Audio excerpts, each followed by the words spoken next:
In the summer of 1904, a Danish farmer named Niels Hansen was digging peat in the remote Gundestrup bog when his shovel struck something hard. What he unearthed would shake the archaeological world to its core and reveal one of the most terrifying aspects of Viking society. Lying perfectly preserved in the acidic peat was the body of a young woman, her neck bearing the unmistakable marks of a brutal ritual execution. But this was no ordinary murder. This was sacrifice, and she was just the beginning. Welcome back to our channel, where we dive deep into history's darkest mysteries. Today we're exploring the bone-chilling world of Viking human sacrifice, a practice so barbaric, so systematic, that it makes Game of Thrones look like a children's fairy tale. What you're about to discover will completely change how you view these legendary Norse warriors. But before we begin this blood-soaked journey, make sure to hit that subscribe button and ring the notification bell, because trust me, you won't want to miss what we uncover about the ritual killings that helped fuel one of history's most feared civilizations. And stick around until the end, because I'll reveal archaeological evidence of a sacrifice so shocking, it was banned from most history textbooks. The year is 922 CE. Ahmad ibn Fadlan, an Arab diplomat traveling along the Volga River, witnesses something that will haunt him for the rest of his life. He's attending the funeral of a powerful Viking chieftain, and what starts as a solemn ceremony quickly transforms into something far more sinister. I saw the slave girl who was to be killed going here and there. Ibn Fadlan writes in his account, his words trembling with horror even decades later. She entered each tent, and the master of each tent had sexual intercourse with her, saying, "Tell your lord I did this out of love for him." This isn't just any slave girl. She's been specifically chosen for the ultimate sacrifice. As the funeral pyre is prepared, she's given a deadly cocktail of alcohol and drugs. The crowd begins chanting as two men grab her arms, another holds her legs. Then comes the moment that defines the brutality of Viking sacrifice culture. An old woman known as the Angel of Death approaches with a dagger. The girl's screams are drowned out by the rhythmic pounding of shields and weapons. The blade finds its mark, and as her blood flows, the funeral pyre is lit. The chieftain's ship, his treasures, his animals, and now his human sacrifice all burn together, sending his soul to Valhalla in the most violent way imaginable. But here's what's truly terrifying. This wasn't an isolated incident. This was standard practice, woven into the very fabric of Viking society. Archaeological evidence from across Scandinavia tells a story written in bones and blood. At the Ridgeway Hill mass grave in Dorset, England, archaeologists uncovered the remains of 51 young Viking men, all executed in the same ritualistic manner. Their heads had been carefully removed and placed in a separate pile, a signature of sacrificial killing, not battlefield slaughter. Dr. Sarah Hainsworth, a forensic archaeologist who studied the remains, made a chilling discovery. The precision of these cuts, the identical nature of the wounds. This wasn't random violence, this was ceremony. These men were sacrificed according to strict ritual protocols. But why? What drove these fearsome warriors to kill their own people in such systematic, brutal ways?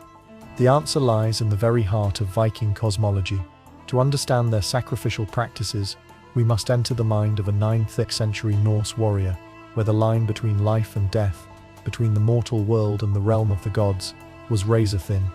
Picture yourself as Ragnar, a Viking jarl whose ships have just returned from a successful raid in Francia. Your longhouses overflow with silver, your warriors feast on the finest meats, but something is wrong. The crops are failing. Your wife has been barren for 3 seasons. Your enemies grow stronger while your luck runs dry. In the flickering light of your great hall, the village Velva, the priestess who speaks to the gods, approaches with a prophecy that chills your blood. The gods are hungry, Ragnar. Odin All-Father demands the greatest gift, the breath of life itself. Only through sacred death can the balance be restored. This is no mere superstition. This is survival. In a world where crop failure means starvation, where disease can wipe out entire communities, where enemy raids threaten everything you've built, the gods must be appeased at any cost. The most sacred of these rituals was the blot, a word that literally means to strengthen with blood.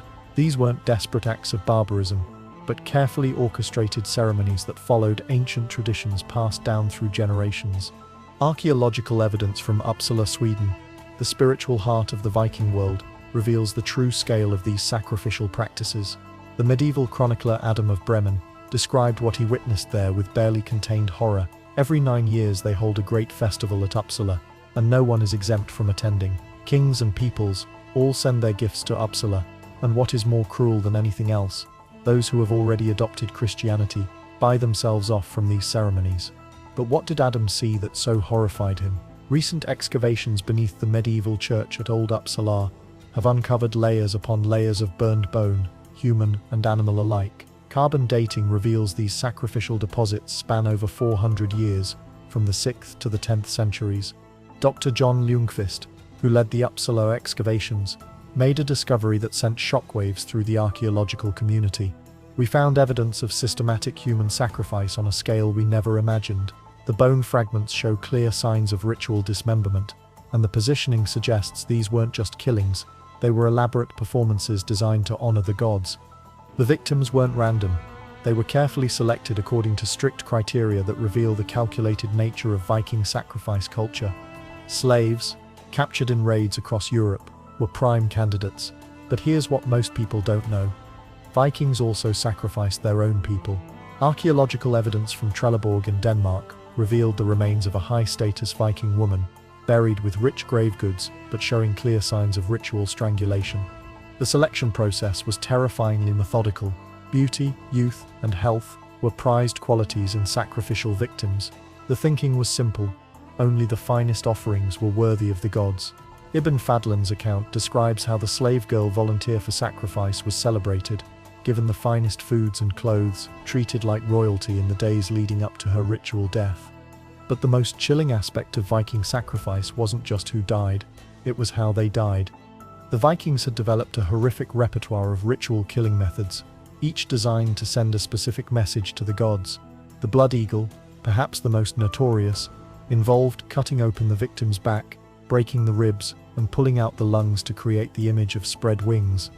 Archaeological evidence for the blood eagle comes from a mass grave at Repton, England, where the Great Heathen Army wintered in 873-874 CE.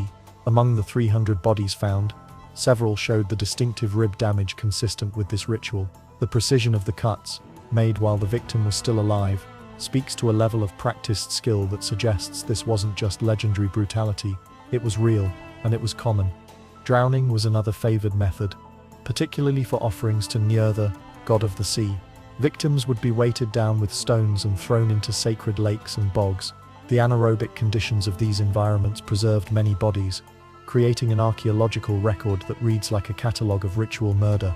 Hanging was reserved for Odin, the hanged god, who sacrificed himself on the world tree Yggdrasil to gain wisdom.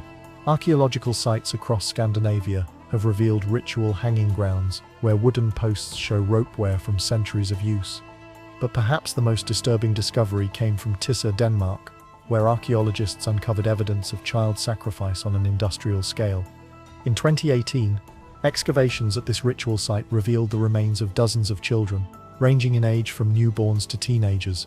The positioning of the bodies, the associated grave goods, and the ritualistic nature of their deaths painted a picture of systematic child sacrifice that challenged everything scholars thought they knew about Viking society.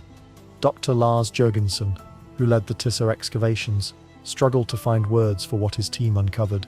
These weren't casualties of war or victims of disease. These were deliberate ritual killings of children, carried out over generations. The evidence suggests that child sacrifice was not only accepted, but considered essential for maintaining the cosmic order. The children were buried with miniature weapons, jewelry, and food offerings, clear indicators that they were being prepared for a journey to the afterlife as servants or companions to the gods. But what drove parents to sacrifice their own children? The answer lies in the concept of the greatest gift. In Viking theology, the most precious offering you could make to the gods was that which cost you the most. For a warrior, this might be his sword or his horse. For a parent, it was their child. Chronicles from the period describe how communities would come together to select children for sacrifice during times of crisis. Famine, plague, military defeat. All were seen as signs that the gods required appeasement through the ultimate offering. But the horror doesn't end there. Recent DNA analysis of sacrificial victims has revealed something even more disturbing about Viking sacrifice culture. Many of the victims weren't strangers or slaves at all. They were family members. Sons, daughters, brothers, sisters, all killed in the name of religious duty. The genetic evidence shows clear familial relationships between victims and the communities where they were found. This revelation has forced archaeologists to completely reconsider the nature of Viking society. These weren't just brutal warriors who sacrificed their enemies. They were people so devoted to their gods that they were willing to murder their own loved ones to appease them. The scale of these sacrificial practices was staggering. Conservative estimates suggest that during the height of the Viking Age, thousands of people were ritually killed across Scandinavia every year. Some scholars believe the number may have been even higher. But as Christianity began to spread through Scandinavia in the 10th and 11th centuries, these ancient practices faced their greatest challenge yet. The conversion process wasn't peaceful. Christian missionaries and Viking traditionalists engaged in what amounted to a religious war, with human sacrifice at the center of the conflict. The Christians saw these rituals as demonic barbarism that had to be stopped at all costs. The traditionalists viewed Christianity as a foreign corruption that threatened their ancestral ways. King Olaf Tryggvason of Norway became the spearhead of Christian conversion, using methods that were ironically just as violent as the pagan practices he sought to eliminate. Those who refused to abandon the old gods faced torture, mutilation, and death. The Viking Age was ending not with a whimper, but with a blood-soaked religious transformation. The last recorded human sacrifice in Scandinavia took place at Uppsala in 1090 CE, marking the end of a tradition that had lasted for over 500 years. But the archaeological evidence of these practices continues to reshape our understanding of Viking culture. Modern forensic techniques have allowed researchers to extract incredible detail from ancient remains. Isotope analysis can tell us where victims came from, what they ate in their final months, even the season in which they died. Microscopic examination of bones reveals the exact weapons used and the skill level of those who wielded them. One of the most haunting discoveries came from a bog in Jutland, Denmark, where archaeologists found the perfectly preserved body of a teenage girl who had been sacrificed over 1,000 years ago. Her stomach contents revealed she had been fed a ritual meal of seeds and grains before her death. Her hands showed no signs of struggle. She had gone willingly to her fate, drugged and compliant. But here's the question that haunts every archaeologist who studies these remains. How could a society that produced such incredible art, literature, and exploration also systematically murder its own people in the name of religion? The answer forces us to confront an uncomfortable truth about human nature itself. The Vikings weren't uniquely evil or barbaric. They were people who genuinely believed that human sacrifice was necessary for the survival of their communities. In their worldview, failing to appease the gods through ritual death would result in far greater suffering for everyone. This doesn't excuse their actions, but it helps us understand how ordinary people can participate in extraordinary evil when it's sanctioned by religious authority and cultural tradition. The legacy of Viking human sacrifice extends far beyond the archaeological record. These practices influenced legal systems, religious beliefs, and cultural attitudes throughout Northern Europe for centuries after the last ritual killing. Even today, echoes of these ancient practices can be found in Scandinavian folklore and traditions. The Christmas custom of hanging ornaments on trees has its roots in the ritual hanging sacrifices to Odin. The practice of breaking wishbones traces back to divination rituals performed over sacrificial victims. But perhaps the most important lesson we can learn from studying Viking human sacrifice is how easily civilized societies can normalize extreme violence when it serves a perceived greater good. As we've seen throughout this investigation, the Vikings didn't see themselves as monsters. They saw themselves as faithful servants of their gods, people willing to make the ultimate sacrifice to protect their communities and ensure their place in the afterlife. The archaeological evidence we've examined today, from the mass graves of Ridgway Hill to the child sacrifices of Tissa, forces us to confront the darkest aspects of human nature, while also recognizing the complex belief systems that motivated these ancient peoples. But our journey into the world of Viking human sacrifice isn't over yet. In our next video, we'll explore the most shocking discovery of all, evidence of sacrificial practices that survived the conversion to Christianity, hidden in plain sight within medieval churches across Scandinavia. What do you think about these revelations? Does understanding the religious motivation behind Viking human sacrifice change how you view these ancient peoples? Leave your thoughts in the comments below. And don't forget to subscribe for more deep dives into history's most disturbing mysteries. And here's that shocking revelation I promised you. Recent excavations beneath St. Clement's Church in Oslo have uncovered evidence that some Norwegian priests continued performing modified human sacrifices well into the 12th century. blending Christian and pagan traditions in ways that would have horrified both Vikings and medieval Christians alike. But that's a story for next time. Until then, remember, history's darkest chapters often reveal the most about human nature itself. Thanks for watching, and I'll see you in the next video.